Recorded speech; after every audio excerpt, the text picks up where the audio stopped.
ధన్యవాదాలు. అయితే మీరు డిక్లరేషన్ విన్నారు, చదివారు, సార్ కూడా చెప్పారు. నేను రద్దు చేస్తారని నేనైతే భావిస్తున్నాను మనస్ఫూర్తిగా. ఇన్ కేస్ అలా జరగని ఎడల ఖచ్చితంగా అధికారులు మన కోసం ఉన్నారు. ఈరోజు గమనించండి ఒక్కసారి, ఎవ్వరు కూడా ఏ అధికారిని, ఈవెన్ బీఆర్ఏ నుంచి పైన పెద్ద లెవెల్ ఎస్పీ, ఐఏఎస్ ఈ అధికారుల వరకు కూడా మనం కట్టే ట్యాక్స్ వల్లే జీతం వస్తుంది వాళ్ళకి. ప్రతి అధికారి మన కోసం పని చేయాలి. ఓకేనా? ఎవరైనా ఈరోజు అధికారి పక్కన ఉన్నారు. సో ఈ విషయం నేను చెప్తున్నాను. మీరు కూడా ఇది జరగలేదు అంటే గవర్నమెంట్ పంపిస్తారు ఆయన ప్రభుత్వానికి. జరగకపోతే ఇంకో ఆప్షన్ మనకి కలెక్టర్ కూడా మన కోసం అని చెప్పాను కదా. సో కలెక్టర్ గారి నెంబరు, పిఓ గారి నెంబరు, జేసీ గారి నెంబరు, ఎస్పీ గారి నెంబర్ కూడా మీకు ఇస్తాను. ఓకేనా? డైరెక్ట్ మీరందరూ అలా 10 మంది 20 మంది కూర్చొని ఫోన్ చేసి మాట్లాడండి.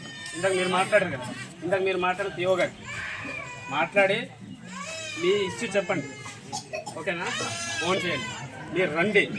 మేము ఒకవేళ మైనింగ్ ఓకే చేయాలనుకున్నప్పుడు మా గ్రామస్తులు ఇక్కడ ఉన్నటువంటి 3 గ్రామాలు 4 గ్రామాలు ఉన్నాయి, వాళ్ళని చంపేసి జల సమాధి చేసి అప్పుడు మైనింగ్ తీసుకెళ్ళమని చెప్పండి.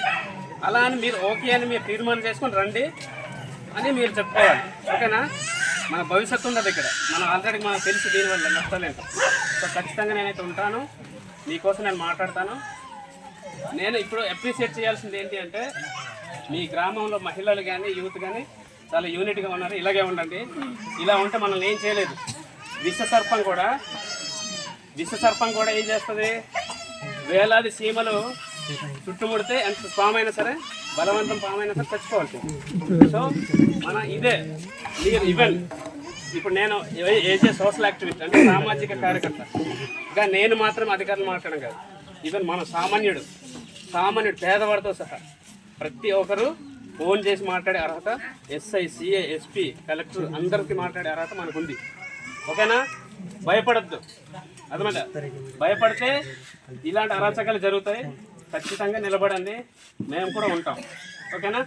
అందరికీ ధన్యవాదాలు.